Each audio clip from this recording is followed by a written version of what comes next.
네, 여러분 안녕하세요. 2011 수능 특강 계속해서 비문학을 하고 있습니다. 자, 이번 시간에는 30쪽에 나와 있는 사회 2 들어갈 차례죠. 자, 또 여러분, 내가 니네 무슨 말 할지 안다. 아, 그래프 문제다. 아, 경제 지문이다. 그런 생각하고 있지, 그치? 자, 선생님이 근데 뭐라 그랬어? 그래, 사회 어려워. 경제 선택 안 한 사람도 어렵다고 생각할 수 있어. 그래프 나오면 도통 모르겠어. 아, 내가 진짜 수학하기 싫어가지고 문과 갔는데 내가 이거 보면서 수학해야 되나? 이런 생각하는 친구들 또 많지, 그치? 근데요, 선생님 늘 얘기하지만 이건 수학 시험이 아니야. 경제 시험도 아니야. 뭐지? 언어 시험이거든. 그럼 뭘 하면 돼? 글을 읽으면 돼. 선생님이 가르쳐준 대로만 하면 됩니다. 자, 그래프가 나온다 하더라도 선생님 옛날에 알려줬잖아. 자, 그래프 어떻게 하라 했어? X축하고 Y축이 뭔지만 알면 된다 그랬죠. 그리고 X축에 써있는 건 증가할수록 어디로 간다? 또 까먹으셨어. 자, 니네 또 증가하면 맨날 위로 가고 있지? 위로 가면 안 된다 그랬다. 자, 그래프가 나왔다. 아유, 내가 마음을 놓을 수가 없어요. 자, 이게 X축이고, 그치? 얘가 Y축 아니야. 자, 여기 써있는 게 증가한다라는 거는 뭐냐? 얘는 무조건 오른쪽으로 움직여야 되는 거야. 그치? 자, 그리고 Y축에 써있는 게 증가한다. 얘가 위로 올라가야 된다는 겁니다. 그러면 봐봐. 자, 원래 이런 곡선이 있다라고 할 때 이거 우리 맨날 봤던 뭐 공급곡선 이런 거 나오잖아. 자, 공급곡선 이거 같은 경우에 자, 공급량이 늘어난다 했을 때 이 부분이 양이었단 말이야. X축이. 그럼 공급량이 늘어나. 자, 너네들은 늘어난다 하면 무조건 위로 올라가는 걸로 알고 있었지? 아니야. 자, 공급량이 늘어난다 그랬으면 얘는 어떻게? 오른쪽으로 이동을 해서 자, 공급량이 늘어날 땐 이런 요런 자, 변화된 선을 그릴 수 있다는 거예요. 알겠죠? 자, 그래서 뭐 생각할 거 없어. 니네 여기 보면은 봐봐. 그래, 이번 문제에 그래프 있다. 자, 그래프 있는데 보시면 봐봐요. 어떻게 돼 있어요? 자, 여기 Y축에 물가가 나와 있고, 그지? 자, 그리고 X축에 뭐가 나와 있니? 환율이 나와 있어. 자, 그러니까 앞으로 여러분들은 환율이 올라간다 하면은 오른쪽으로 이동시키고, 자, 그 다음에 물가가 올라간다 하면 위쪽으로 이동시키고, 이것만 기억하면 돼. 알았지? 그것만. 제발. 잊지 말고. 자, 그러면은 같이 우리 한번 문제를 살짝 한번 먼저 살펴보고 오도록 할 텐데요. 어떤 문제들이 있는지 한번 보면서 너희가 지문을 읽을 때 어떤 단락을 내가 특히 유의해서 봐야 될까? 봐, 얘들아. 문두를 먼저 보는 건 예고편이나 마찬가지야. 같이 예고편 보자. 자, 먼저 1번 보세요. 자, 위글의 내용과 일치하지 않는 것은 이라고 했습니다. 자, 이거 뭐니? 내용 일치 문제죠. 그쵸? 자, 내용 일치 문제. 내용 일치 문제는 뭐 주의하라 그랬니, 선생님이? 바꿔치기 주의하라 그랬다. 그치? 자, 그래서 바꿔치기를 주의해라. 뭐, 주어를 살짝 바꿔칠 수 있어. 그지? 아니면은 뭐 A보다 B라고 했을 때 그 보다 앞뒤 A와 B를 바꿔치기 할 수 있다는 거야. 그런 거 주의하면 돼. 자, 그 다음에 2번 보면요. 자, 보기를 활용하여 가에 대해 이해한다고 할 때 적절하지 않은 것은 자, 이거 뭐니? 자, 보기가 바로 그 너네가 싫어하는 그래프야. 근데 왜 싫어해? 뭐하러 싫어해? 싫어할 거 하나도 없어요. 왜? 자, 보기를 활용해서 뭐? 가를 이해한다는 거 아니야. 지금 가는 지문이야. 그 얘기는 뭐니? 자, 이 그래프는 너희를 방해하려고, 너네를 더 어렵게 만들려고 여기 내놓은 게 아니라는 거지. 무슨 얘기야? 지문을 이해하는데 그래프를 활용한다. 즉, 이 그래프가 도움이 될 수 있다는 얘기입니다. 자, 그럼 너희들은 아, 이거는 나를 어렵게 하려는 문제야. 이렇게 생각하고 얘를 적으로 만들 게 아니라 얘를 뭘로 삼아야 돼? 동지로 삼아야지. 그치? 자, 얘가 도움이 된다는 거야. 가 부분을 이해하는데. 그럼 어떻게 해야 되겠어? 니네가 아무리 지문을 보면서 가를 읽어봐라. 이게 이해가 되나? 선생님도 잘 안 되는데. 그치? 자, 글만 막 드립다 파고 읽지 말고요. 너네가 가 부분을 읽을 때 이걸 봐. 그래프를 보면서 보란 말이야. 자, 누가 아직도 지문 쫙 읽고 문제 쫙 풀고 이렇게 하냐? 자, 지문을 읽다가 가 부분이 나왔다. 그러면 아, 여기에 대해서 도움을 받을 수 있는 부분이 뭐야? 그래프를 활용하려면 자, 옆에 있는 2번에 나와 있는 그래프 봐가면서 이 가 부분을 이해할 수 있다는 겁니다. 선생님이 딱 그렇게 할 거다. 자, 그 다음에 3번은요. 자, 보기와 같은 상황에서 기억을 근거로 투자자들에게 조언한다고 할 때 우리가 이제 투자자들한테 조언까지 해야 된다. 그런 입장이다, 지금. 자, 봐봐. 기억을 근거로, 기억이 뭔가 봤더니 뭐예요? 평균 회귀 현상이 있네. 그치? 자, 평균 회귀 현상을 근거로 해서 투자자들한테 조언을 한다. 자, 봐봐. 너네가 그냥 조언하는 게 아니야. 그치? 자, 분명 근거가 되는 것이 있다는 겁니다. 결국 이거는 뭐야? 상황에 적용해보는 그런 문제가 되겠네요. 자, 어때? 새로운 거 있어? 없어. 지금까지 다 해왔던 것들이야. 그러니까 제발 너희들 겁먹지 말고 편안한 마음으로 한번 보도록 하자. 자, 그러면 첫 번째 단락부터 한번 읽어보도록 하죠. 자, 사회 지문은요, 뭐 새로운 이론이 자꾸 주어지잖아. 그치? 새로운 이론이 주어지니까 첫 번째 단락에서는 먼저 소개를 해주는 거야. 내가 이 글에서 무슨 개념을 다루겠다, 무슨 이론이 나오겠다, 소개를 해준다. 여기도 마찬가지입니다. 자, 한번 볼까요? 자, 경제 변수에는 여러 가지가 있지만 상대적으로 빠르게 변하는 변수와 느리게 변하는 변수로 나누어 볼 수 있다. 자, 봐봐. 경제 변수? 아, 이건 뭐야 또? 변수가 뭐야? 변수가 뭐예요, 선생님? 야, 뭐긴 뭐야. 바로 뒤에 나와 있잖아. 상대적으로 빠르게 변하는 변수라고 돼 있잖아. 즉, 변수라는 거는 변한다는 거야. 그치? 자, 변하는 숫자란 얘기겠지. 자, 그러면, 자, 봐봐. 경제 변수에 여러 가지가 있는데 얘는 뭐야? 두 가지로 나눈다는 거잖아. 첫 번째, 뭐? 상대적으로 빠르게 변하는. 자, 빠르게 좀 이렇게 써놓으니까 쾌변 같아. 자, 빠르게 변하는 변수가 있고요. 자, 그리고 또 뭐가 있어? 느리게 변하는. 진짜 변만 쓰니까 이상하다. 아침부터. 자, 변함 이렇게 써놓자. 자, 빠르게 변하는 변수와 느리게 변하는 변수로 나눠볼 수 있대요. 자, 근데 그 다음 거 볼까? 물가는, 자, 물가. 이 변수들의 뭐? 이게 뭐야? 경제 변수들이었잖아. 그치? 이 변수들의 하나의 예가 되겠지. 이 물가라는 건 어디에 들어가냐? 상대적으로 느리게 변하는 변수. 여기 있네? 얘네들 근데 가로해놓고 거기 뭐라고 써있어? 저속 변수라고 돼 있네. 얘네들을 부르는 말이 있었어. 자, 저속 변수야. 근데 여기에 뭐가 속한다는 거지? 물가가 들어간다네. 자, 물가는 여기에 속합니다. 자, 그리고 환율이나 주가는 상대적으로 빠르게 변하는 변수이다. 자, 빠르게 변함 옆에 뭐라고 써야 되겠니? 고속 변수. 그치? 거기 써있잖아. 자, 여기에 들어가는 게 뭐라고요? 또 환율과 주가래. 자, 환율과 주가는 고속 변수고요. 물가는 저속 변수다. 됐지? 자, 경제학자 돈 부시는, 자, 돈 부시? 갑자기 선생님 아침부터 일본 음식이 좀 먹고 싶어진다. 그치? 일본 음식 이름 같지 않냐? 죄송합니다. 자, 경제학자 돈부시라는 분은요, 이 환율과 물가의 움직임을 분석하면서, 자, 저속 변수의 변화가 매우 느리기 때문에 고속 변수가 오버슈팅을 할 수 있다라고 주장을 했다고 합니다. 자, 봐봐. 우리 오늘 좀 첫 단락에서 머리에 집어넣어야 될 게 많아. 첫 번째, 경제 변수. 라는 게 있는데 이거는 빨리 변하는 게 있고 느리게 변하는 게 있대. 빨리 변하는 게 고속 변수야. 환율 주가가 있어. 느리게 변하는 게 저속 변수야. 거기에 물가가 있대. 근데 여기서 끝이 아니야. 오늘의 핵심 개념은 이 부분이었던 거야. 자, 뭐냐? 자, 환율과 물가의 움직임을 분석하는데, 자, 봐봐. 환율은 빨리 변하는 거고 물가는 느리게 변하는 거지. 근데 이 저속 변수의 변화가 즉 물가겠죠? 그쵸? 얘들아? 자, 이게 다 노는 것들이 아니야. 자, 저속 변수의 변화가, 즉 물가의 변화가 매우 느리니까 이게 원인이다, 얘들아. 얘가 너무 느리게 변하니까 환율이 어떻게 오버슈팅을 할 수 있다고 주장했다는 겁니다. 즉, 우리가 지금 여기에서 알아내야 될 개념은 뭐냐? 이거네. 오버슈팅. 얘들아, 이거는 상식이 아니야? 나 이런 단어도 모르고 내가 과연 언어를 할 수 있을까? 선생님이 봐도 이건 처음 본 단어야. 그러니까 이런 거 반드시 뭐가 있어? 정의가 있겠지. 그치? 자, 그럼 여러분 이제 개념 정의를 찾아야 됩니다. 자, 개념 정의. 자, 개념 정의는 어떤 형식으로 이루어지니? 자, 개념 정의. 오버슈팅에 대해서 누군가 정의를 한다. 어떤 문장 형식을 찾으면 되겠어? 그렇지. 제일 먼저 찾을 수 있는 건 오버슈팅이란 뭐뭐뭐뭐이다 라고 하는 부분. 그치? 아니면은 뭐뭐뭐뭐뭐 하는 것을 오버슈팅이라 한다.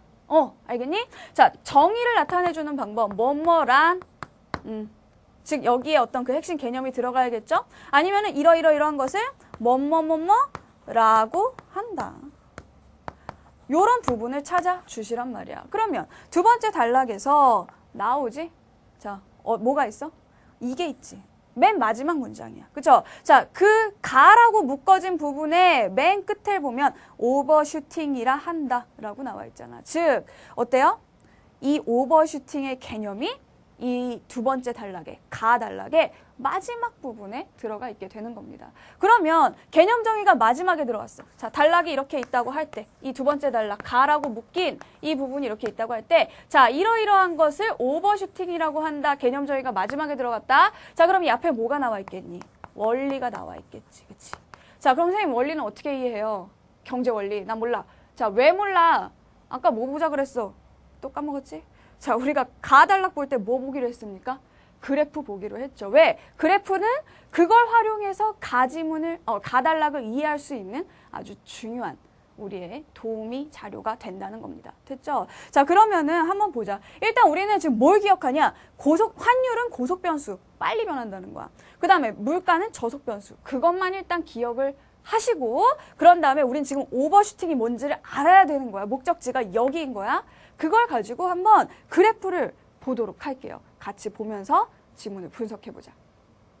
자, 이게 바로 그 문제 2번에 보기에 나와 있던 그래프죠. 자, 선생님이 그래프에서는 뭘 제일 먼저 여러분이 판단해라. 이게 X축에 뭐가 써있냐. Y축에 뭐가 써있냐. 이걸 보자고 했잖아. 자, 근데 아까 우리가 그래서 읽었던 내용 중에 그래프에 그려 넣어야 될 게 있어요. 뭐니? 선생님 얘기하지. 그림이 나와, 그래프가 나와, 아니 뭐 무슨 도표가 나와, 뭐가 나오든 간에 글의 내용을 너네가 메모할 수 있으면 거기다 해놓도록 하세요. 특히 나중에 가서 기술지문 가잖아? 너네 메모 능력이 기술지문, 너네 어려워하잖아, 진짜. 그치? 너네가 메모를 얼마나 잘하느냐에 따라서 문제가 쉬워지고, 지문이 쉬워지고, 이런 것들이 결정될 수 있다는 거야. 자, 환율과 물가가 있어. 너네 여기다 뭐 쓸 거야? 우리 배운 거 하나밖에 없거든?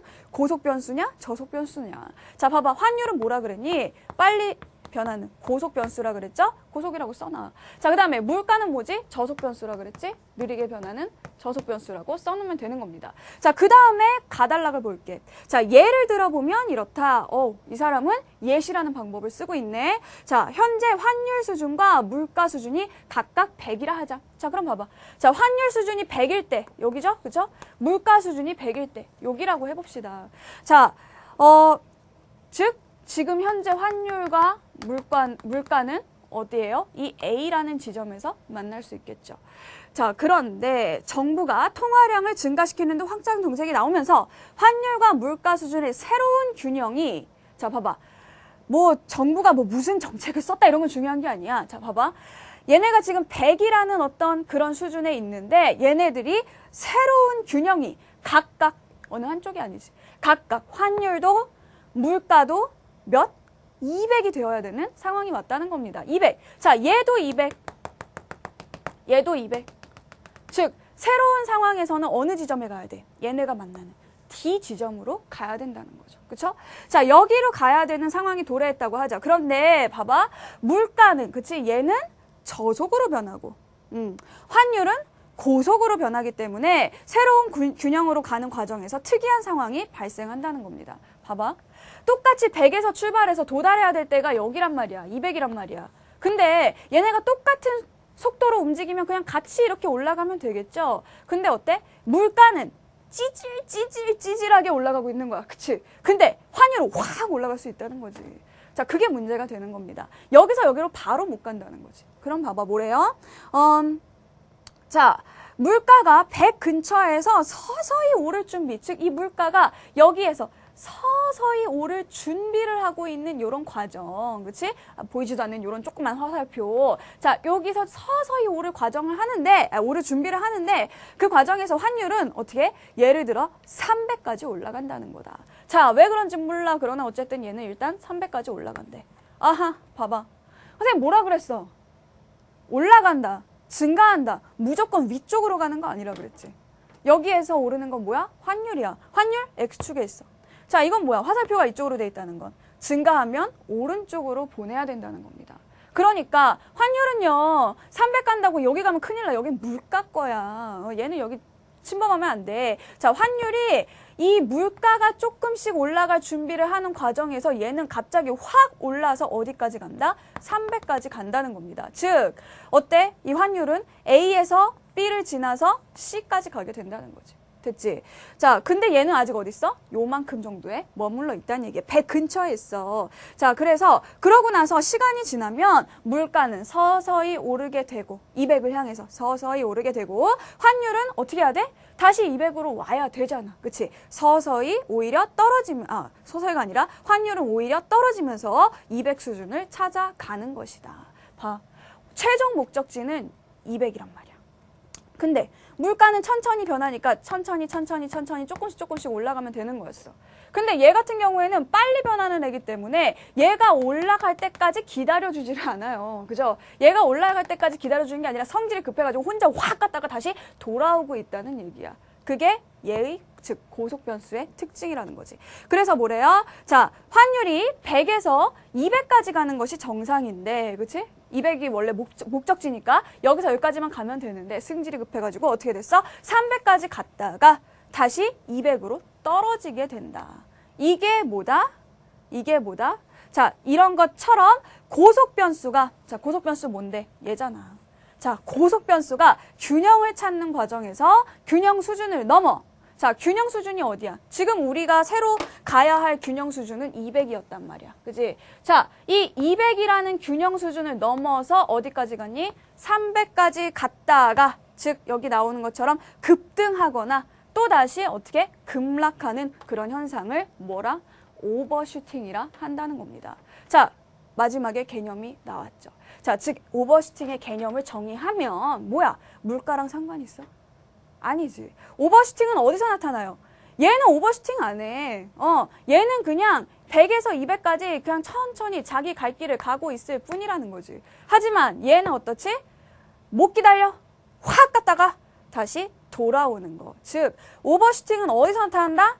고속 변수에서만 나타나게 되어 있다. 자, 오버슈팅은 고속 변수에서 나타나게 되는 그런 현상이라는 겁니다. 결국 환율이 가는 과정은 어떠냐? A에서 B까지만 가면 되는데 B를 확 지나가지고 C까지 가죠. 그렇죠? 그러다가 어때? 다시 200 수준으로 돌아오게 되는 거야. 그때 200 수준으로 돌아왔을 때는 물가는 200까지 올라가 있는 상태이기 때문에 어때요? 이 지점에서 만나게 되는 거지. 야, B나 D나 어때? 환율 면에서는 200이라는 점에서는 똑같은 거예요. 그래서 환율은 어떤 변화를 보인다. A에서 B에서 C에서 그 다음에 D로 가게 된다라는 겁니다. 물가는 A에서 D로 바로 가는 거고. 됐어요? 자, 그러면 지금 오버슈팅의 개념 이해됐죠? 얘네가 속도의 차이가 있는 거야. 성질의 차이가 있는 거야. 얘는 천천히 변해. 얘는 빨리 변해. 그래서 얘는 갔다 오는 거고 얘는 천천히 가는 거고. 알겠니? 어려울 거 하나도 없죠. 자, 그러면은 2번 문제 그냥 풀자. 자, 1번 봐봐. 자, 이번에 1번. 물가, 지금 적절하지 않은 거 고른 거 다 틀리는 거. 자, 1번. 물가가 A에서 D로 이동하는 것을 오버슈팅이라고 하지는 않는다. 자, 이거는 뭐야? A에서 D로 가냐 마냐 따질 것도 없어. 자, 물가는 뭐야? 저속 변수야. 근데 오버슈팅은 고속 변수에서 일어난다 그랬죠? 그쵸? 안 되네. 자, 그 다음에 2번. 환율이 B를 지나쳐서 C에서 D로 이동하는 과정이 오버슈팅에 해당된다. 자, B가 뭐였죠? 원래 얘가 찾아야 할 균형 수준인 200입니다. 그쵸? 잘 안 보이지? 지워줄게. 자, 원래 B가 균형 수준이야. 근데 아까 오버슈팅의 개념이 뭐였어요? 이 가 부분의 마지막에 그 개념 설명 정의 뭐라고 했어? 자, 평균이 아니라 균형 수준을 지나쳐서 급등하거나 급락하는 거를 오버슈팅이라고 한다고 했잖아. 그치? 자, 그래서 200을 지나쳐서 300까지 쭉 올라갔다가 다시 200으로 떨어지는, 즉 B에서 C로 갔다가 D로 가는 이 과정이 오버슈팅에 해당된다. 됐어. 그치? 맞지? 자, 그 다음에 3번. 자, 환율과 물가는 변하는 속도가 다르기 때문에 그 둘이 동시에 A에서 D로 이동하는 경우를 상정하기나, 얘들아, 상정이 뭐야, 상정. 상정이 뭔지 모르겠어요. 울지 마. 설정이지, 설정. 그치? 자, 봐봐. 얘네들은 변하는 속도가 다르다고 했어. 얘는 저속이고 얘는 고속이라고 했잖아. 그러니까 동시에 여기에서 여기로 같이 갈 수는 없다 그랬다. 자, 그 다음에 4번. 환율이 A, C, D로 이동하는 것은 물가에 비해 환율이 상대적으로 빠르게 변하는 고속 변수이기 때문이다. 자, 환율은 A에서 C로 갔다가 D로 온다 그랬죠? 뭐 때문에? 고속이기 때문에 뭐 계속 했던 얘기를 하고 있어요. 자, 그 다음에 5번. 자, 환율과 물가가 설령 A에서 D로 동시에 이동한다고 해도 자, 봐봐. 아까 뭐라 그랬지? 여기에서 여기로 가는 건 불가능하다 그랬죠. 그쵸? 근데 만약에 진짜 만약에 그렇다 하더라도 또 다른 저속 변수가 나타나서 결국 오버슈팅이 일어날 것이다. 어떻게 알아? 알 수 있어? 알 수 없지. 그치? 자, 우리가 이 가라는 단락을 이해하기 위해서 얘를 데리고 왔단 말이야. 근데 그러려면 어떻게 해야 돼? 얘를 가지고 가를 이해해야지 새로운 상황이 나타나면 되니 안 되니? 안 되죠. 지금 5번에 나와 있는 내용은요. 어딜 찾아봐도 나오지 않아요. 아무리 이 가 단락을 샅샅이 뒤져봐도 이런 내용은 나오지 않습니다. 얘네가 동시에 이동한다 하더라도 뭐 새로운 뭔가 나타날 거야. 이런 얘기 없어. 그죠? 자, 가에만 없냐? 아니야. 글 전체를 찾아봐도 없어. 그래서 정답은 5번이 되는 겁니다. 알겠죠? 자, 이 글의 핵심 개념 이해됐어요? 오버슈팅이 뭔지? 그래, 그러고서 넘어가면 되는 거야. 우린 그 과정에서 문제도 하나를 해결을 했고 얼마나 좋아 이게. 꽉 먹고 알 먹고 느이 좋고 매부 좋고 도랑치고 가재 잡고 난 유재석처럼 빨리 나는데. 자, 어쨌든 다음 단락으로 그럼 넘어가도 되겠니? 세 번째 단락으로 넘어갑시다. 자, 이런 오버슈팅을 보이는 변수는 많지만 그 중에서도 대표적인 것이 주가이다라고 했어. 아이고, 자, 이런 오버슈팅을 보이는 변수. 자, 다시 얘기하면 얘들아, 자, 오버슈팅은 어디서만 나타난다? 얘는 고속 변수에서만 나타난다고 했잖아. 자, 고속 변수 방금 배웠던 것은 환율이 있었어. 그런데 이거 말고 여기에서도 뭐가 있다니? 대표적인 것이 주가도 있다는 거지. 아까 우리가 첫 번째 단락에서 뭐야? 환율이나 주가는 고속 변수에 또 속한다라는 얘기 했었잖아. 그러니까 얘도 마찬가지로, 얘와 마찬가지로 오버슈팅을 보일 수 있다는 겁니다. 자, 계속 볼까요, 그러면? 주식의 적정가를 산정하는 것은 매우 어렵다. 주가는 미래에 대한 예상을 반영하여 결정되기 때문이다. 주가는 등락을 거듭하며, 얘들아, 등락이 뭐니? 올라갔다 내려갔다 하는 거죠, 그렇죠? 올라갔다 내려갔다를 거듭하며 끊임없이 균형을 찾아 움직이는 경향이 생기게 되고 미래에 대한 예측의 변화에 따라 상승과 하락을 반복하게 된다. 자, 뭔가 복잡한 말이 있는 것 같지만 결국 자, 이 주가는 어떻다는 거니? 올라갔다 내려갔다 상승과 하락을 반복하게 된다라는 게 핵심 정보가 되겠네요. 그렇죠? 계속 그 얘기하는 거 아니야? 뭐 미래에 대한 예상을 뭐 반영하네 어쩌네 뭐 그런 거 별로 중요하지 않잖아. 그치? 자, 오르막길, 내리막길, 세상만사 오르막길, 내리막길 그거 똑같은 거야. 그치? 주가도 올라갔다 내려갔다 하는 거야. 자, 그러면은 봐봐. 자, 이러한 상승과 하락이 반복되는 상황에서 모든 경제 변수가 비슷한 속도를 가지고 있다면 상대적으로 봐봐. 아까 뭐야? 비슷하면 오버슈팅이 안 나타나요. 속도의 차이 때문에 나타난다 그랬어. 상대적으로 고속 변수의 오버슈팅이 관찰된 가능성은 매우 줄어들겠지만 경제 변수의 변화 속도의 차이가 존재하고 예상에 따라 움직이는 현실에서는 이러한 움직임을 피할 수 없게 될 것이다. 자, 무슨 얘기냐? 여기 이 단락은요. 되게 어려운 척하지만 사실은 핵심 정보는 별로 없다. 자, 주가는 항상 올라갔다 내려갔다 한다. 그리고 뭐? 오버슈팅은 피할 수 없다. 이런 거야. 됐지? 자, 그 다음에 네 번째 단락 갑니다. 자, 금리의 움직임은 자, 지금까지 우리가 보지 못했던 게 하나 나왔다? 금리라는 게 나왔어. 자, 금리는 지금 우리가 고속 변수인지 저속 변수인지 알 수 있어요? 알 수 없죠. 그죠?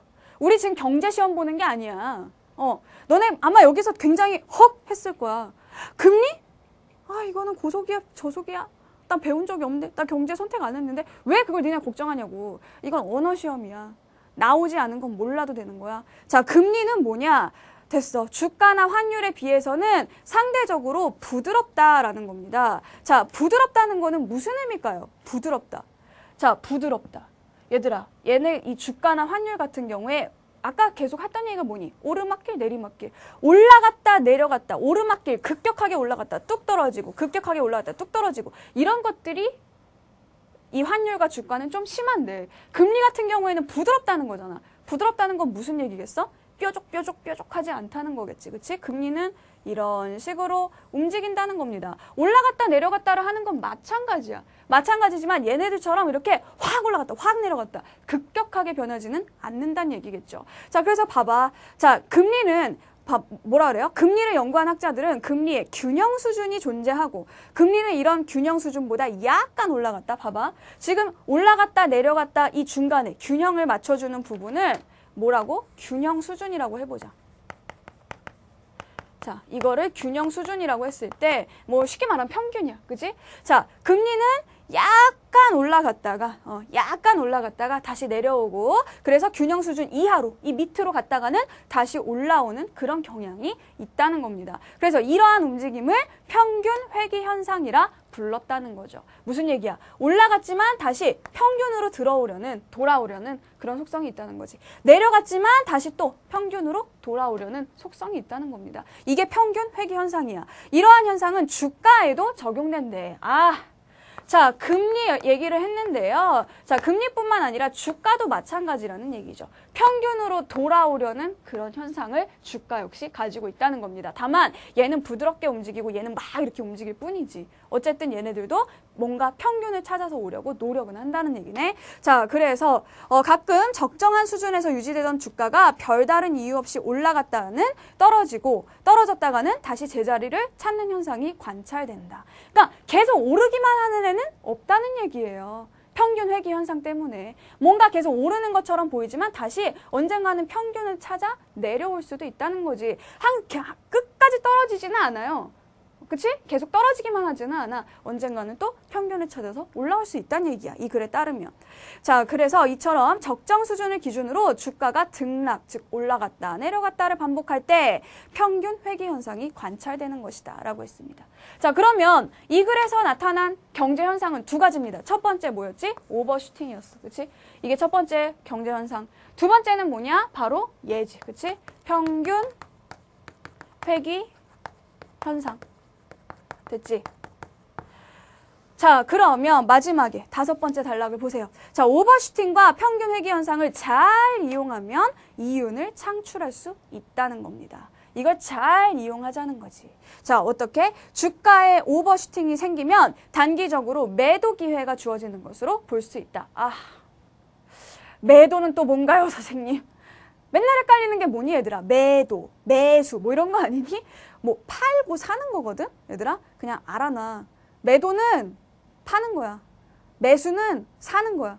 잘 모르겠다. 그럼 문맥적으로 생각해. 얘들아, 뭐든지 우리가 살려면 어떻게 해야 돼? 싸야 돼? 비싸야 돼? 싸야 되지. 쌀 때 사는 거지. 그치? 팔 때는 비싸게 팔수록 이익인 거지. 그치? 자, 우리가 경제 선택을 안 했어도 이거는 그냥 알아둬야 돼. 요거는 어쩔 수 없다, 얘들아. 그리고 이건 살아가기 위해서도 어쩔 수 없다. 뭐든지 물건을 팔려면 비쌀 때 팔아야 되고요. 그죠? 살려면 쌀 때 사야 되는 겁니다. 그럼 여기 보세요. 주가에 오버슈팅이 생기면 무슨 얘기야? 주가가 올라가면, 즉 주식이 비싸지면 어때? 매도 기회가 주어진다. 무슨 얘기야? 팔 때라는 거지. 이때는. 올라갔을 때. 비쌀 때 팔아야죠. 자, 평균 회귀 또한 주가가 적정 주가에 비해 떨어지면 어때? 떨어지면 싸니까 사야지. 그지? 매수 기회로. 자, 오르면 매도 기회로 볼 수 있다. 역시 마찬가지. 오르면 팔아야 돼.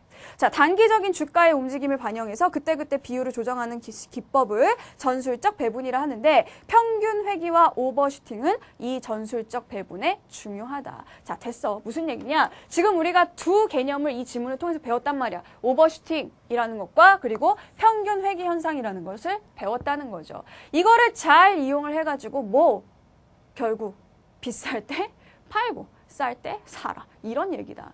자, 그러면 문제 풀어봐. 자, 1번 보자. 위글의 내용과 일치하지 않는 것은, 자, 1번 봅시다. 오버슈팅이 일어나는 것은 어디다? 고속변수에서이다. 계속해서 선생님이 몇 번이고 강조를 했습니다. 자, 그 다음에 2번. 오버슈팅을 보이는 변수 중에는 주가도 포함된다. 자, 이건 어디 나와 있어? 세 번째 단락에 있죠? 그쵸? 이런 오버슈팅을 보이는 변수는 많지만, 세 번째 단락의 첫 번째 줄, 그 중에서 대표적인 것이 주가라고 되어 있습니다. 즉 주가도 이런 오버슈팅을 보인다. 그 다음에 3번 일반적으로 환율과 물가는 변화 속도에 차이를 보인다. 뭐라 했어? 환율은 고속변수, 물가는 저속변수라고 했습니다. 그 다음에 4번 금리는 오버슈팅뿐만 아니라 평균 회귀의 속성도 함께 보여준다. 그래요? 자, 이 글에서 금리에 대한 얘기는 이 얘기할 때만 나왔지. 그치? 얘가 평균 회귀 현상을 보이는 어떤 그런 변수이다 라는 것만 알려줬지 얘가 오버슈팅을 보여주느냐 안 보여주느냐 우리는 글을 통해 전혀 알 수가 없습니다. 자, 그러니까 4번이 답이 되겠죠. 자, 그다음에 5번 오버슈팅과 평균 회귀 현상은 투자의 시기를 판단하는 데 유용하다. 이게 뭐야? 마지막 단락에서 한 얘기였잖아. 이거랑, 그치? 이거랑 뭐 얘를 잘 이해하면 우리가 투자하는데 유리할 수 있다. 뭐 이런 얘기야. 1번의 정답은 4번. 그 다음에 3번 보자. 문제. 자, 보기와 같은 상황에서 기억을 근거로, 자, 기억은 뭡니까? 자, 평균 회귀 현상 아니에요, 이거? 그치? 자, 이것을 근거로 하여, 자, 평균 회귀 현상을 근거로 해서 투자자들한테 조언을 한다고 합니다. 자, 이거는 결국 뭐야? 올라갔어도 언젠간 떨어질 거고, 떨어졌어도 언젠간 올라갈 거다. 이거를 이용해서 조언을 해주라는 얘기인데, 그러면 채권 시장 분석 보고서를 한번 볼까요? 우리 왠지 좀 약간 CEO 뭐 이런 거 된 사람 같다. 자, 보자. 자, 이게 뭐냐? 중요한 말들만 얘들아 찾아. 이게 니네가 또 숫자에 꽂히고 아, 나 이건 몰라. 막 이러는데 제발 그러지 말고 중요한 관계만 찾으란 말이야. 지금 우리는 뭐가 오르고 내리고 이게 중요한 거야. 우리한테. 그치? 그럼 너희들이 봐야 될 거는 뭐니? 자, 상승이라는 말이 나왔을 때 주목하면 되겠죠. 그쵸? 뭐 하락이라는 말이 나왔을 때 주목하면 되겠죠. 이 관계를 잘 봐주란 말이야. 자, 그럼 보세요. 자, 올해 초에 했더니 자, 뭐야? 금리가 상승했네. 그치? 자, 금리가 상승했어요? 자, 그랬더니 AAA 등급에 어쩌고저쩌고 뭐 몇 퍼센트 다 몰라도 돼. 그 밑에 줄 봐. 자, 예상보다 빠른 속도의 금리 상승으로 현재 채권 가격은 많이 내려가 있다. 봐. 자, 금리가 상승해서 채권의 가격이 내려가 있습니다. 자, 금리가 오르면 채권 가격은 내려가기 때문이다. 뭐 이거는 얘를 뒷받침해주기 위해서 해준 얘기인가 봐요. 자, 이에 따라서 문제는 이 부분인 거죠. 자, 지금 우리는 투자자들한테 조언을 해야 됩니다. 자, 투자자들은 뭐 하는 사람이지? 뭔가 이익을 내려는 사람이지. 근데 지금 채권 가격이 내려가서 채권형 펀드의 수익률이 저조하다는 겁니다. 즉, 수익률도 떨어진다. 지금 이 상황이 문제인 겁니다. 그치? 야, 수익률이 높으면 하나도 문제될 게 없어. 지금 얘가 문제인 거야. 자, 채권 시장 자체에 특별한 변수가 있어서는 아니고 단지, 자, only, 자, 단지 얘 때문에 그런 현상이 나타난다는 거죠. 자, 그렇기 때문에 딴 건 다 상관없고 얘만 내려주면 되는 거야. 그럼 반대로 변하겠죠. 얘만 내려주면 채권 가격은 올라가게 될 거고 그래서 수익률도 올라가게 될 거라는 겁니다. 자, 그래서 마지막 문장을 보세요. 금리는 이제 상승세가 꺾여 정체 상태이고 곧 하락할 것으로 보인다. 자, 그러면 아까 평균 회귀 현상에서 금리는 항상 이런 모습을 보인다고 했어요. 그러면 지금 얘가 상승하고 있어. 금리가 올라가고 있는데 이제 상승세가 꺾여서 이 부분에 있는 거네. 정체 상태이고 곧 내려갈 것으로 보인다. 자, 곧 내려갈 거야. 곧 내려갈 거야. 그러면 채권 가격은 곧 오를 것이야. 그러니까 어때? 수익률도 곧 오를 것이야. 이런 얘기잖아. 그럼 이걸 가지고 조언을 해보란 말이야. 자, 조언을 해보란 말이야. 뭐야? 자, 금리가 내려가면 금리가 올라가면 채권 가격이 떨어졌었죠. 얘들아, 지금 너네가 사는 거는 채권이다. 그죠? 그러니까 뭐야? 얘의 가격을 놓고 봐야지. 금리 이거는 이자고요. 봐. 사고 팔고를 결정하는 건 가격이란 말이야. 그러면 아까 뭐라 그랬어? 쌀 때 사고 비쌀 때 팔자 라고 했잖아. 지금 금리가 오를 대로 올랐어. 더 이상 오를 데 없고 이제 떨어질 일만 남았어. 그 얘기는 여기로 와서 얘기하면 채권 가격이 떨어질 대로 떨어졌어. 더 이상 어때? 더 이상 떨어지진 않고 곧 오를 일만 남았다는 얘기죠. 그러면 지금 떨어졌으니까 어떻게 해야 돼? 어떻게 해야 돼? 어떻게 해야 돼? 다 보이소? 4번이지. 그치? 쌀 때, 가장 쌀 때 사야 되는 겁니다. 자, 그러니까 4번 보세요. 금리가 움직이는 특성을 고려할 때 지금이 채권형 펀드에 투자할 적기로 보입니다. 지금 사놓으면 이제 금리는 점점 떨어질 거고 그래서 가격은 점점 오를 거고 그래서 수익률은 오를 거다. 이런 투자 가능하겠죠? 우리 이제 경제 전문가. 이제 우리 다 할 수 있어. 펀드 매니저 같아. 자, 요거 하나 보고 또 그렇게 생각할 수 있겠죠. 자, 그래서 3번의 정답 4번이라는 거 됐습니다. 자, 그러면 두 번째 지문으로 넘어가시기 전에 자, 오늘의 명언 타임. 자, 오늘의 명언입니다. 오늘은요, 송성근 학생이 올려준 명언을 한번 보도록 할게요. 자, 성근아. 우리 성근이가 까르페 디엠이라는 말을 했습니다. 이거 선생님 정말 좋아하는 얘기야. 성근이가 까르페 디엠 올려줬는데요. 자, 이 까르페 디엠의 뜻은 뭐냐? 오늘을 즐겨라 라는 뜻입니다. 영어로는 seize the day라는 그런 말이래요. 자, 오늘을 즐겨라. 자신들의 인생을 헛되이 낭비하지 마라. 여기까지 성근이가 올려줬어. 그 다음 얘기는 선생님이 하는 얘기입니다. 자, 나는 숲으로 갔다. 인생을 자유롭게 살고 싶어서였다. 나는 인생의 참맛을 마음속 깊이 그리고 끝까지 맛보며 살고 싶다. 삶이 아닌 모든 것들을 털어버리기 위해 목숨이 다하는 그 순간까지 삶이 끝났다고 포기하지 말자. 자, 선생님이 한 얘기인데 저 말고요. 죽은 시인의 사회에 나온 선생님이 하신 그런 말씀입니다. 어쩐지 내가 한 말 치고 좀 멋있다고 생각했지? 그지? 자, 옛날에요. 죽은 시인의 사회라는 영화가 있었어요. 그래서 그 영화에 정말 훌륭한 키팅 선생님이라는 선생님이 나오십니다. 그 선생님이 하신 얘기예요. 까르페 디엠, 라틴어예요. 오늘 하루를 잡아라. 즉, 오늘을 즐겨라 라는 얘기입니다. 절대로 포기하지 말고 내 삶이 끝날 때까지 오늘 하루하루를 여러분이 최선을 다해 사시라는 얘기죠. 자, 지금 여러분이 즐길 수 있는 건 뭘까? 없지, 그치? 없죠? 근데 그런 말 있잖아. 피할 수 없다면 즐겨라. 물론 요새 선생님도 좀 즐길 수 없다면 피할까? 뭐 이런 생각이 들기도 해. 하지만 피할 수 없으면 즐겨야죠. 지금 여러분 앞에 피할 수 없는 게 너무 많지? 그치? 즐깁시다. 즐기는데 선생님이 일조하지 않니? 좀 도움이 되지 않아? 나 때문에 언어가 재밌어졌다는데? 나만의 착각이야? 아니야. 그런 친구들이 있단 말이야. 그러니까 여러분도 저의 도움을 받아서 언어 교육을 제발 좀 즐겨주셨으면 좋겠어요. 자, 다음으로 넘어가도록 합시다. 자, 다음 질문 32쪽에 나와 있는데요. 자, 여기에는 사회학 지문입니다. 역시 사회학 지문인데 인간의 어떤 행동 양식, 행동 변화 이런 것들에 관련된 내용이 나와 있어요. 굉장히 재밌는 그런 지문이에요. 여러분 재밌게 읽어도 될 것 같아. 자, 먼저 문제를 살짝 한번 보고 오면 좋겠죠? 그쵸? 같이 한번 보도록 합시다.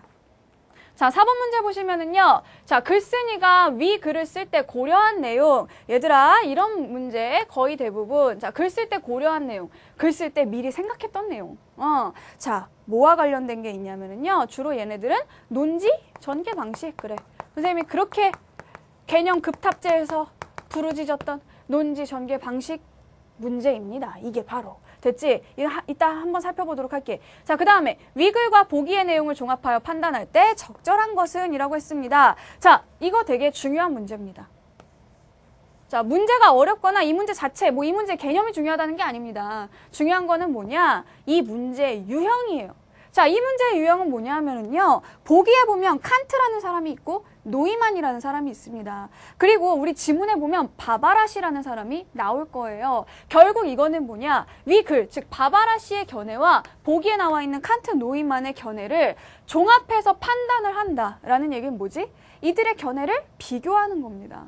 이 사람들이 각자 어떤 생각을 가지고 있는지, 누구와 누구가 비슷하고 누구와 누구가 다른지 이걸 판단한다는 얘기죠. 그래서 이 문제는 관점을 파악해야지만 풀 수 있는 그런 문제라는 거죠. 그래서 좀 고급 문제야. 고급 문제고 중요한 문제야. 꼭 기억해 두세요. 이따가 선생님 봐줄게. 자, 다음에 6번. 위글로 보아 보기의 A에 대한 B의 분석 중 적절한 것만을 모두 골라 바르게 묶은 것은 이라고 했습니다. 자, 보기의 A에 어떤 사회 현상이 나타났습니다. 그쵸? 자, 그 현상을 가지고 이 글의 이론에 따라서 바바라 씨의 이론에 따라서 자, B처럼 분석을 했다는 겁니다. 그래서 분석한 내용으로 옳은 것을 모두 골라줘라 라는 얘기지. 뭐야? 상황에 적용하는, 배운 이론을 상황에 적용하는 그런 문제가 되겠죠. 그쵸? 자, 그럼 여러분이 해야 될 게 뭘까? 일단 예를 하려고 하든 여기에 나와 있는 핵심적인 이론이 뭔가, 원리가 뭔가 이거를 찾아내셔야 됩니다. 자, 그럼 같이 한번 지문을 볼게요. 자, 첫 번째 단락입니다. 자, 첫 번째 단락엔 뭐가 제시된다? 특히 이런 이론을 제시할 때, 현상을 제시할 때 어떤 개념? 소개가 들어간다고 했죠. 그쵸? 자, 어떤 개념을 소개하는지 볼까? 자, 생화학자이자 작가였던 아이작 아시모프가 1950년대 발표한 공상과학 소설 파운데이션에는 심리 역사학이 중요한 테마로 등장한다. 얘들아, 자, 따옴표가 있다. 얘가 뭐라는 얘기? 중요한 단어란 얘기야. 자, 심리 역사학. 얘는 핵심어야. 자, 이 심리 역사학이라는 것이 중요한 테마로 등장하는데요. 이게 그럼 뭐냐는 거지. 선생님, 저 이거 몰라요. 괜찮아. 그래서 설명해 준다니까. 자, 현실에는 존재하지 않는 심리 역사학은 인간 행동을 지배하는 법칙을 하나의 수학 방정식으로 집대성한 것이다. 아이고. 자, 또띠 이렇게 써있네. 또, 그치? 자, 이게 무슨 얘기야? 인간의 행동을요, 수학 공식으로 만들었다는 거야. 자, 그래서 정치, 경제, 사회적 사건들을 수학 공식을 통해 예측할 수 있는 것. 이게 핵심이야. 인간의 행동을 어떻게? 예측할 수 있다. 예측 가능한 것이다 라고 생각했다는 거죠. 한마디로 인간 역사의 미래를 보여주는 학문인 것이다. 그러나 그러나 뒤에 뭐라고 돼 있어? 현실에서. 자, 이 얘기는 뭐였죠? 아이작 아시모프의 소설이었잖아. 현실에서는 뭐예요? 인간 행동을 지배하는 법칙이 존재한다고 보기에는 어려움이 많다는 겁니다. 즉, 현실에서는 법칙 이런 거 과연 자, 예측 과연 자, 이런 문제가 있을 수 있다는 거지.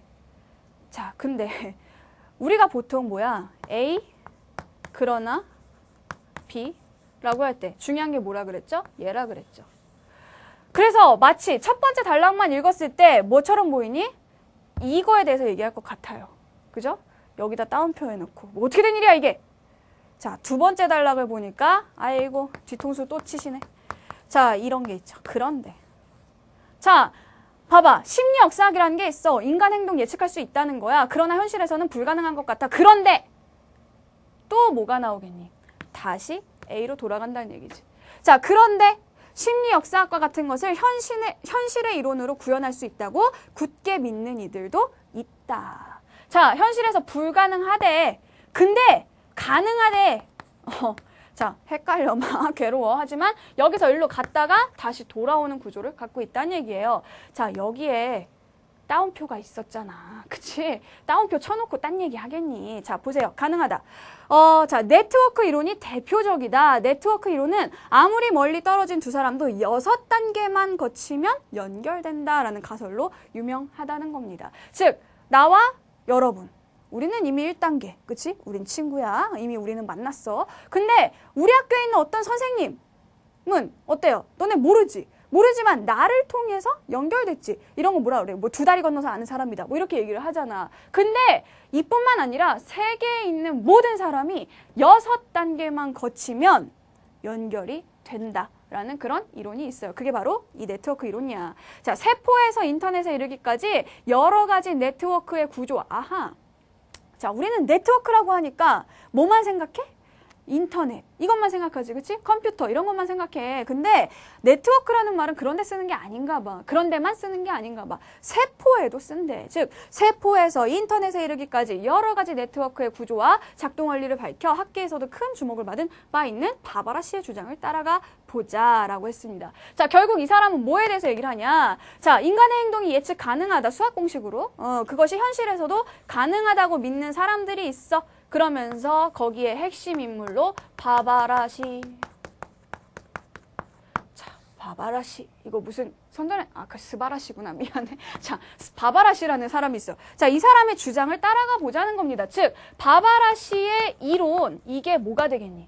이 글의 핵심 이론이 되겠죠. 그쵸? 자, 그래서 뭐라니? 자, 바바라 씨는 크기의 분포에 제한이 없는 네트워크는 뭘 보인다? 멱함수 분포를 보인다고 밝혔다. 멱함수는 또 뭔가요? 선생님 함수 싫어요. 괜찮아. 몰라도 돼. 자, 인터넷에서 엄청나게 많은 링크를 보유한 포털 사이트가 몇 개 있고 나머지는 다 고만고만한 링크를 보유하고 있는 것을 생각하면 된다. 자, 바바라 씨가 뭐라 그랬냐? 크기에 제한이 없는 아주 큰 네트워크는 뭘 지닌다? 뭔지 몰라도 멱함수 분포를 보인다라고 했어요. 됐지? 자, 그런데 바바라 씨는 인간의 행동에도 유사한 패턴이 발견된다라고 했다는 겁니다. 즉, 자, 인간의 행동에도 뭐가 유사한 패턴, 즉 멱함수 분포가 나타난다는 거예요. 자, 그러면서 이거를 뭐라고 불렀냐, 이 사람은? 안 그려져? 자, 인간 역학이라고 불렀다는 겁니다. 자, 인간 역학 역시 따옴표가 돼 있네. 중요해. 자, 이 인간 역학, 이에 따르면 이가 뭐겠어? 인간 역학이겠지. 인간 역학에 따르면 인간 행동은 긴 휴지기가 이어지다가 갑자기 격렬히 활동하는 기간이 짧게 나타나는 패턴이 반복된다고 한다. 자, 멀리 갈 거 뭐 있어? 너네 공부 어떻게 해? 긴 휴지기, 그죠?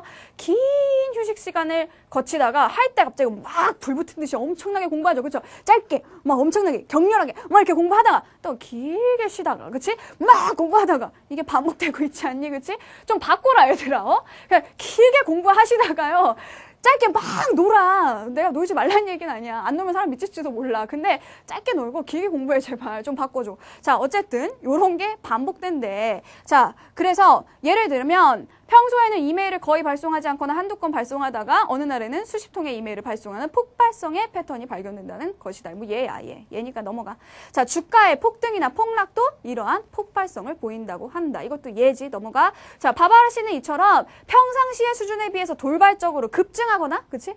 평상시보다 갑자기 확 많아지거나 확 떨어지는 현상을 뭐라고 부른다? 버스트라고 부른다는 겁니다. 자, 인간역학에 있어서 굉장히 중요한 개념이 나왔어요. 버스트래. 자, 이게 뭐야? 평상시보다 갑자기 확 올라가는 거 혹은 확 떨어지는 거를 버스트라고 한대요. 자, 만약 인간의 행동이 철저히 무작위적이라면 이런 패턴이 발견될 수 있을까? 물어봤어. 얘들아, 비문학에서 물어봤어. 물어보는 거. 의문문. 선생님이 둘 중에 하나밖에 없다 그랬지. 왜 물어봐? 궁금해서? 야, 궁금한 사람이 글을 쓰면 어떡해. 이 사람은 답을 가지고 있어야 될 거 아니야. 자, 비문학에서 의문문 두 가지. 뭐 이 사람은 알면서 물어보는 거다. 그래서 무슨 얘기야? 자기가 물어보고 자기가 답할 수 있어. 자, 자문자다. 아니면은 알면서 물어본다? 사실 묻는 게 아니라는 거지. 뭐 의미를 강조하는 거야. 서리법. 둘 중에 하나야. 자, 여기에서는 뭐가 되겠니? 얘가 되겠죠. 자문자답. 바로 그 뒤에 답이 있죠. 그쵸? 자, 무작위적이라면 이런 패턴이 발견될 수 있어? 물어보놓고, 야, 무작위적이라면 이런 건 나타나지 않을 거야. 바로 답을 해주고 있습니다. 즉, 이 버스트 현상이 전제하고 있는 바는 뭐냐? 뭐야, 이거는? 인간의 행동은 무작위적이지 않다는 거지. 만약에 무작위적이라면 얘는 일어날 수 없다고 보는 거죠. 자, 그렇다면 네 번째 단락 봅시다. 이런 버스트를 낳는 이유가 뭘까? 왜 이런 게 생기게 되는 걸까? 이 버스트의 원인은 뭘까? 바바라 씨가 찾은 답은 봐봐. 물어봤지? 또 지가 답하죠. 왜 그럴까? 자, 그거는 이거야. 인간의 우선순위 설정이다. 자, 버스트 현상이 나타나게 되는 원인을 무엇으로 본다? 인간의 우선순위 설정이다. 무엇을 먼저 해야 되는가? 그게 우선순위야. 그죠? 지금 여러분의 우선순위는 뭔가? 공부지, 그치? 자, 우선순위를 설정하기 때문에 이런 버스트 현상이 나타난다라는 얘기입니다. 됐죠? 자, 그래서 밑에는 뭐 대충 넘어가고요. 자, 마지막 단락을 봅니다. 자, 우리는 이미 컴퓨터, 스마트폰, CCTV가 지배하는 세상에 살고 있어요. 자, 이런 기기들은 사람들의 행동 특성에 관한 데이터를 축적하고 분석하기에 더없이 좋은 환경을 제공한다. 심리역사학이나 인간역학 같은 것이 정말로 현실화될 수 있는 그런 세상이 올 수도 있다는 것이다. 자, 이 마지막 얘기는 누가 한 얘기야? 지금 우리는 주로 무슨 얘기를 했죠? 이 글의 핵심 내용은 바바라 씨의 이론이었거든. 그죠? 바바라 씨의 이론에 대해서 이야기를 하고 있었는데, 자, 마지막에 가서 우리는 이러면서 얘기를 했어. 이건 누구의 주장? 지은이란다. 글쓴이의 주장이 되겠지. 그치? 자, 그러면 봐봐. 우리 4번 문제 바로 풀 수 있을 것 같아요. 이거 논지 전개 방식이라고 했다. 자, 1번. 내가 주목한 이론. 그래, 글쓴이가 이런 생각을 한 거야. 내가 주목한 이론. 남들은 중요하지 않아. 바바라 씨의 이론에 나는 주목했다는 거야. 이걸 소개하는데 중점을 뒀죠. 그 다음에 2번. 경우에 따라 묻고 답하는 방식. 이게 뭐니? 자문자답이지. 그치? 자문자답 활용했죠. 그 다음에 4번 볼까? 글을 마무리할 때 끝부분에 뭐야? 계속 바바라 씨의 이론에 대해서 얘기하다가 오늘날 이런 거 그래 현실화될 수 있어. 내 생각이야. 그죠? 그 다음에 5번 독자의 이해를 돕기 위해 구체적인 사례. 아까 선생님이 이건 얘니까 넘어가? 이렇게 한 거 있지? 그게 사례가 되겠죠. 자, 그러면 내가 뭐 하느니? 3번이죠. 자, 주목한 이론과는 대립되는 이론도 있음을 언급하자라고 했습니다. 선생님 이거 맞지 않아요? 이렇게 생각하는 친구들 있을 거예요. 자, 나 알아. 내 지금 니네 머릿속에 들어가. 내가 니네 머리 꼭대기에 앉아있어. 자, 선생님 주목한 이론과 대립되는 이론 있잖아요. 어디 있니? 자, 첫 번째 단락에 있잖아요. 어디? 맨 마지막 문장이요. 뭐? 그러나 현실에서 인간 행동을 지배하는 법칙이 존재한다고 보기에 어려움이 많다면서요. 그래. 얘들아, 이거는 뭐야? 이 이론과 대립되는 어떤 그 반대 경우에 주장이 될 수는 있지. 근데 지금 3번에서 뭐라 그랬어? 대립되는 이론이라 그랬잖아. 야, 그러나 현실에서 인간 행동을 지배하는 법칙이 존재한다고 보기에는 어려움이 많아. 이게 이론이냐? 이론이 되려면은요, 얘들아, 뭔가 개념이 나와야지. 자, 뭐 누구의 뭐 어떠한 이론 이런 게 나와줘야 될 거 아니야. 이건 이론이 아니야. 현실에서 어려움이 많아. 생각이지, 주장이지, 그치? 자, 그래서 4번 정답 3번이야. 됐어? 3번 답이야. 자, 그 다음에 5번 간다. 자, 5번. 아까 선생님 뭐라 그랬어요? 5번 문제는 굉장히 중요한 문제다. 가장 중요한 문제다. 라고 했습니다. 왜 그렇죠? 이거. 자, 오늘 개념 여기서 선생님 들어가도록 할게요. 자, 이 문제는 어떤 문제냐? 바로 비판하고 평가하는 문제입니다. 자, 이 비판하고 평가하는 문제, 뭐가 중요하다? 관점의 파악이 중요하다는 얘기죠. 여러분 여기에서 바바라 씨의 관점, 그리고 보기에 나와 있는 칸트와 노이만의 관점을 비교, 대조할 수 있어야 된다는 얘기야. 알겠니? 자, 그래서 이런 비판하고 평가하는 거 혹은 다른 뭐 철학자나 다른 학자들이 나올 때는 반드시 여러분이 뭘 이용하냐. 자, 이런 거를 이용하도록 하세요. 자, 이런 기호 있죠? 이거 뭐야? 비슷하다. 완전 똑같진 않다 하더라도 이건 뭐야? 반대된다. 이런 얘기잖아. 자, 지금 봤을 때 얘들아, 바바라 씨라는 사람은요. 어떤 사람이었지? 인간의 행동 예측 가능하다고 보는 사람이었죠. 그쵸? 자, 인간의 행동은 예측이 가능하다. 자, 근데 보기에 칸트를 보세요. 자, 칸트. 바람에 날려가는 나뭇잎이 어떻게 움직이려는 것은 알 수 있지만 경찰에 쫓기는 도둑의 움직임은 종잡을 수 없다. 자, 어디로 갈지 모른다는 거예요. 알면은 경찰이 바로 가서 그냥 잡으면 되죠. 가만히 놀고 있다가 경찰은, 그쵸? 뭐 힘들게 뭐 연락 쫓아갈 것도 없어요. 그쵸? 가만히 있다가 그냥 도둑은 여기로 갔을 거야. 그럼 거기 쫙 가갖고 잡거나 기다리고 있다가 와라 왔냐? 잡으면 되는 거야. 그치? 근데 그게 아니니까 지금 이 경찰들이 고생을 하고 있는 거 아니야. 자, 그래서 칸트는 뭐라고 하는 겁니까? 인간의 행동, 미래, 예측 가능해? 불가능하다는 거야. 그러니까 칸트는 이 사람이랑 무슨 기호 써야겠어? 이걸 써줘야 되겠지. 그치? 자, 그래서 바바라 씨와 칸트는 서로 대립적인 견해를 갖고 있습니다. 자, 왜 그 이유로 뭘 들고 있죠? 이 사람은 가능하다. 이런 현상이 일어나는 것이 가능하다. 이유로 아까 우선순위를 들었단 말이야? 칸트는 뭘 들고 있는 거야? 인간에게는 자유의지가 있다.